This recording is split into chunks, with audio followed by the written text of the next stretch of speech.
What's going on, everybody? It's your boy Pitts from Pitts and Push Sports Talk Radio, Pitt Sports Zone. We're here with another one.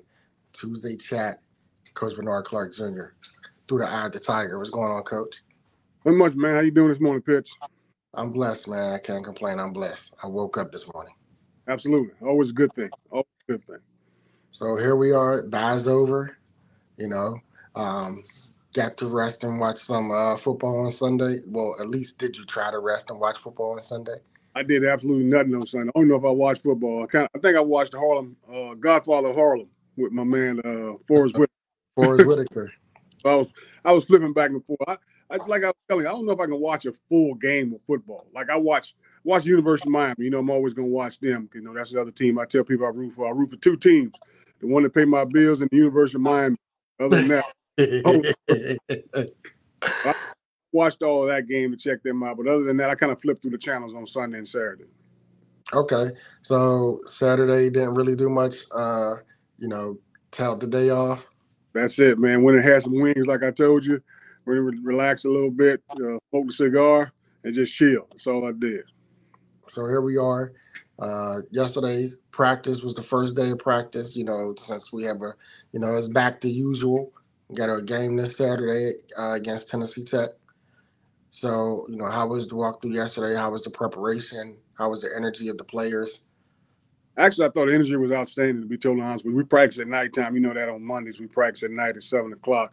Thought the energy was great. I thought those 2 days off not only revived the coaches, but also revived our players. Our players seemed like they were more tuned in to what they needed to do and getting things going. Wow kind of jumped out a little bit when I came in with the wow and helping them understand, the wow this week is transition. Because we're making that transition from the season we just had, finishing up 2-5 into the season we're about to go into these last 4 games of the year and putting our mind in the right place and making sure we're doing the right things on the field and transitioning from the meeting room to the field, from the practice field to the game field. So we make sure all those transitions are in place. And when we talk about the wow this week, last week our wow was priority. And the priority of, basically doing your job, being where you are, priority and taking the ability and the fortitude and the initiative to, study, preparation mentally to prepare physically. Mm-hmm. And, with our transition, one thing I did want to ask you, Coach, how many seniors do you have on the team when we talk about transition? But, it's weird you say that because nowadays, in the days of COVID, you're not 100% sure how many seniors you actually have. So we have a lot of guys that may be in their 5th year or 4th year of school, but are they guys that won't be here next year? So to answer your question, probably got about 12 guys won't be here next year, but there's some other guys, probably about 10 guys that may come back, may not come back. We may have them back. They may, so it's one of those situations where we may ask them to come back. They may ask us they don't want to come back. So it's one of those situations. We've got about 12 guys that are true seniors. So you mean that COVID year, that extra year of COVID year? Yeah, that was 2020. So basically, NCAA didn't count that year. So let's say a young man came in 2019. Well, 2020 didn't count. And then let's say he was redshirt in 2019. So technically, he didn't start school until 21, 22, 23, 24. So he still has another year if he started in 19. So it's a crazy situation. But once they get past the COVID babies, I guess that's what they call it. Once by the COVID years, they ain't got regular clock of the NCAA. So when we talk about the energy of the guys yesterday, last night's practice, and the overall coming from a bye, from a standpoint of preparation from your leaders, have you seen anything different amongst your captains during this time, during the bye week? Well, they relaxed too. I mean, I talked to some of them and said, "Now, Coach, we just kind of relaxed this week." But you could tell yesterday when they walked on the field, they took initiative in practice, getting guys lined up. Hey, let's get our heads right. Let's make sure we have a good day of practice. Make sure we're focusing. Make sure we make the transition we need to make in order to get this thing going. So we can talk more in detail in regards to our wow within transition. And as you said, there's 4 more games left. Currently, you guys are sitting at 2-5 at the moment. And like you said, it's the second half of the season, which we can take this, go 6-5, end our season off on a strong note. How do you relay that message to your team in a way where it keeps them motivated week in week out, because and not looking at the end goal that we may not have the record to do what we wanted to do or what we set out to do, but to always still finish strong regardless of what it looks like. Well, the whole thing goes back to what you and I talk about. Why are you playing this game to begin with? Are you playing this game to do your best? Are you playing this game to be mediocre? And so that's the thing that's important. The guys got to understand they're playing this game to do their best. So when we make this transition to these last 4 games, just make sure we know what we're focused on. And we're going against an opponent with Tennessee Tech. They're pretty much at the same spot we're at. I was telling the guys yesterday, they're 2-5, we're 2-5. They're averaging 299 yards a game. We're averaging 331 yards a game.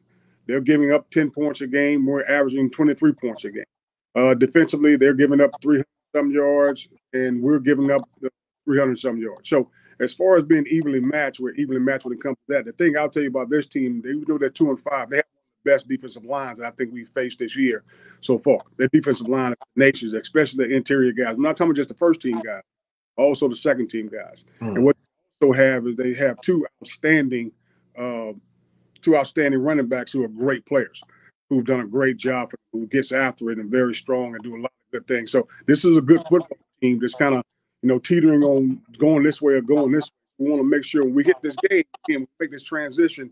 The other thing that's important is starting fast, not in the sense of starting fast as far as tempo goes, but right, starting with a game plan. And I guess I go back to you look at my past week. For the past 2 weeks, Miami has a little couple of slip ups, losing to Georgia Tech, losing to North Carolina. Then they come back this week versus Clemson. And everybody's probably questioning what Mario was doing in the second half. He's slowing the ball down. They're running it too much. They're starting to fresh quarterback. Everybody had all these guesses, but they knew what they needed to do to win a football game. right, And important. The thing for us is we have to start knowing what we need to do to win the football. And our seniors understand, coaches understand that. We're getting everybody else to buy into that situation, and our captains do. So everybody understands this is how we're going to win the game. Don't question the game plan. Let's right. understand how we're going to win the game. We have to start fast with how we're going to win the game. When you talk about the D line of Tennessee Tech and their personnel, and the backups, and the strength of the defense within the D line. And I believe last week we talked about the center possibly coming back this week. Mm-hmm. Talk about great timing. How is that coming along? Will it look like he'll be able to suit up this weekend? It does. It does look like he'll be able to show up this weekend, and you can see the difference already. And I'm not saying the young man that played in his spot wasn't a good player. The young man that played in his spot was a good player. The problem is the young man that played in his spot was a redshirt freshman who had never played in a college game. This young man has been playing for the past 3 years. You know, Okay. we even though we redshirted, now and I know you can play 4 games and still get redshirted. So Right. he experience his first year here, coming in and playing those 4 games. He started all last year for us, and he started all this year. So it's been a situation where he has games under his belt. So you can see it when he walks in there. He starts making checks. Hey, that's the mic. Hey, that's the wheel. And guys know he's exactly what he's on, the point he's on, and where he's pointing to point out to. We got to get to this point, get to that point. He's doing a great job of doing that. And you can see how the guys are gelling together with him, and things coming along pretty good with him being. And we talk about starting fast in regards to not as far as tempo, but more so just starting the game off on a fast note. When we talk about starting fast, then we also talk about some of the other things that have been an Achilles heel to the team, which was whether it's penalties or missed tackles. Has that How has that been? How has that the attitude, or how has the preparation, or even so much from you from a coach standpoint to your players? How has Have you seen the change in their attention to detail in regards to the offensive line, maybe hand placement, to where they may be getting caught a hold, or on the defense, whether it's the tackling their approach to it. Have you noticed any difference in your players in regards to those two areas? Well, the biggest thing is our coaches. When it comes to those areas, your coaches come in to effect. When you talk about the offensive line, hand placement, that's something our offensive line coach Rod Holder has been on with them. Make sure not your hand placement, but it's also your feet. Make Right, sure your feet are where they need to be at, and you won't have to worry about the hand placement because the referee's not going to call the play as long as your feet are moving where they need to be at. When it comes right, to tackles, we've been practicing out the yin yang on how we're going to tackle, taking the proper angle. It's not so much about making the tackle, it's more about taking the proper angle to put yourself in position to make the tackle. And those guys have done a great job of that for the past week when we had that bye week. That's something we worked on. Like I told you, all we worked on during the bye week was fundamentals and technique. We weren't really worried about tech at that time. Even though we were preparing for them, we were more preparing for ourselves and make sure we needed the things that we needed to do, doing the things that we needed to do in order to get where we want to be at. And I think we've done a good job of that as coaches, make sure guys understand. And the other thing is, haven't seen as many offsides in practice. It's a Right. situation worried about those setting us back. We get a first down. Next thing you know, we jump, and now it's 1st and 15. Well, that's what we also, when we're talking starting fast, that's what we mean. Let's slow the game down. Guys aren't thinking so much. So the coaches have done a great job of putting a minimal amount of plays in so we can execute them and execute them very, very well. That's what our guys have been doing a good job. You don't see a whole lot of offsides and a whole lot of illegal motion, illegal formation. All those things have subsided in practice. So let's hope we can carry them over and transition to the game. So we also spoke about the last game you guys played, and Robinson was called for targeting, Mm-hmm. and he had to, of course, he was ejected the rest of the game. Mm-hmm. And I believe the rule is that they're also not eligible to play the first half, or whenever they were ejected, they have to miss that as well. So does that mean because you had the bye week, you didn't play a game? Does that mean he still has to miss this first half? Absolutely. Yeah, he definitely had to miss first half. And I appealed it. Trust me, I appealed it because it was a situation where I didn't think he led with his head. The guy was getting ready to catch the ball. And as he was falling, I think he thought the ball was going to come out. So he went down to get at the ball. But at the last minute, he picked his head up, but his shoulder pad still hit the guy in the head. So they're saying because he was defensive, they still called it targeting. So couldn't get him back on the field. So he definitely has to sit out the first half. And that's funny. That was going to be my next question: was can a coach appeal a Yes. player who has been ejected for targeting? And what is the likely? Have you seen a player? Have you seen that overturned? Yeah, it happened with us probably about 3 years ago.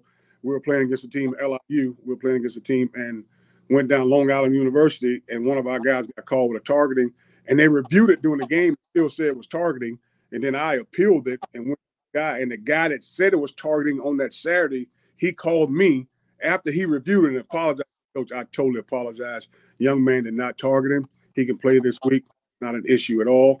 So they overturned it, but we lost him. We lost it for the second half because they said it was a penalty. Now they overturned it. He was able to play, and he told me to apologize to the young man. But yeah, it's been done before. But to apologize to the young man is one thing. Yeah.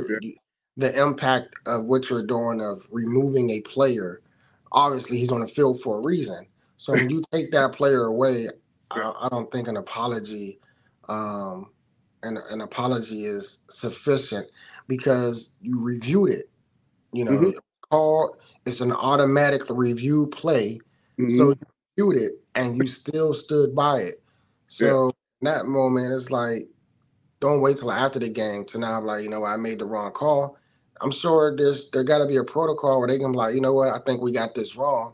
Especially if the game is in the beginning of the game, that this player should not be ejected. I think it has to be a little bit more oversight when it comes to targeting. And I get they throw the flag on the error of caution, but also too, I think they have to be a little bit more realistic within the game. Well, Uh, it was weird to me when because watching the play, I'm like, he hit him in his chest with his shoulder. He didn't lower his head. I said, "You guys sure?" He said, "No, coach, we're 100% sure about this." I said, okay. And then that Monday I came back in the building, and the guy replayed. He called and said, "Coach, I apologize. He did not believe with targeting. Tell a young man I apologize and everything else." Now, again, the same thing on Saturday. It's weird you say that because at Brian, I told me and the referee were talking. I said, "Are you positive about this now?" He said, "Well, coach, you can appeal." I said, "No, I don't appeal it. I want him to play right now." I said, "Either it's target or it's not target." I said, "I right. can't feel anything." I said, "We're about to lose this. I mean, this is one of our best receivers, about to lose in the second half, and you're telling me, you know." He said, "No, coach." They said it's. I said, "Okay." And I came back, and they stood by it. So it was a situation, but no, there's a situation where they have overturned it and let the young man play. So Sometimes I feel, in my opinion, sometimes I feel that when certain calls are made to for the integrity of the referees to make them feel like you're not criticizing or questioning their ability to call the game. Sometimes I feel that they stay with it just in regards, because there are some targeting calls that I see called and I'm like, how?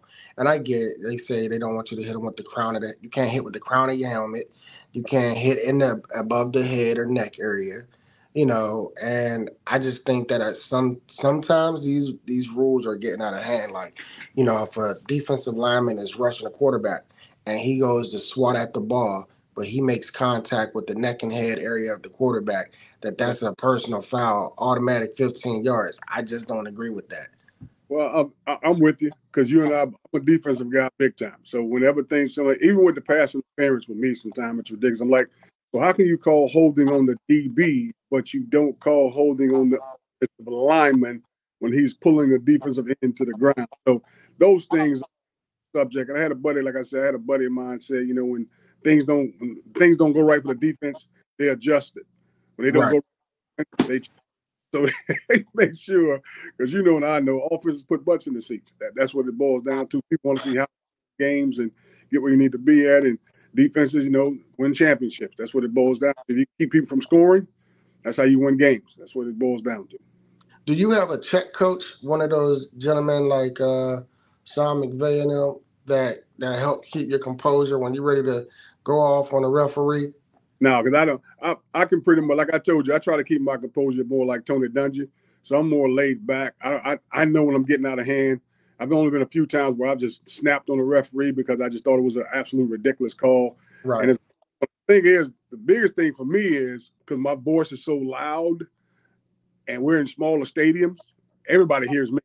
So it's one of those things like just to give you an I was actually wasn't in a small stadium. We're at Miami, Ohio, and I thought the referee made a horrible call, and I was literally yelling from one side of the field to the other, and I just kept going on and on and on and on. He threw a flag on me for unsportsmanlike. My wife freaked out. She was like, she came down at halftime. She's like, "Babe," I said, "Go back in the stands, babe. What are you talking?" Said, "Don't worry about it." I said, "I'm not gonna get ejected." I said, "I know how far I can go, whatever." Oh But man. no, I pretty much monitor myself. Like I don't go on the field a whole lot. I'm not one of those coaches who has to be pulled back off the field because no, I'm not like that. I know how to keep my composure. Again, this is what I do. This is not who I am. So it's one of those situations you got to try to keep composure. And I'm a firm believer in however you act, that's how the player's gonna act. So if you're Yeah. coming on the field, back referees, that's how the player's gonna do. So I don't want those things to happen. I don't want assistant coaches talking to refs. I don't want players talking to refs. So I make it minimal when I'm talking to refs. I want to make sure that they're telling me what I need to hear, and then we're good. When it comes to the wow, how does that apply to you, the coach? I know how it applies to the players, but how do you apply that to you in regards to transition? Is it more so just a message that you're relaying down to them, or does it apply to you in a way where it's like, okay, I can transition maybe thought process here. Does it ever play a personal role for you as well? Absolutely. To be honest with you, that's probably how I come up with most of the wows. Is that it's most relating to me. Like I gotta understand right now that 2-5 season that's gone. Yeah, I make the transition in my mind that we got 4 games left, and let's see if we can go 4-0. Starting out like you always say, let's go 1-0. yeah. Let's go 1-0 and do that. So I got to make that transition to help those guys. Hey, that's over. Let's go ahead and concentrate on what we need to and make sure we're focused on winning the next game against Tennessee Tech. And it's funny, I don't want to take credit for that. Let's go 1-0. That's something that I picked up from Coach Cal Jackson, head coach at Bowie State Oh, University. I got you. One of his things with not, for his team not looking ahead. Mm, We focus on what's ahead of us, not what's behind us, and not what's to come. right. So it's just something that just stuck. Like, you know what? Yeah, let's go 1-0. Let's focus. So I definitely don't want to take credit for something that I didn't come up with. I got Regard when we talk about, because you said the wow isn't something that's predetermined, that's something that comes to you, you. you know Mm-hmm. before the week begins. Is it something that happens? Are you intentionally in the thought process to say, you know what do I want to focus on today, this week? Mm-hmm. How does that come about? I'm intentionally in the thought process. So it's like as I'm about to start the week, usually probably like after the game on Saturday, my mind starts thinking, okay, what do we do well on Saturday? What do we not do well? What do we need to do? I may watch film. Like I may come up with one on Saturday, be like, okay, no, I didn't like that one.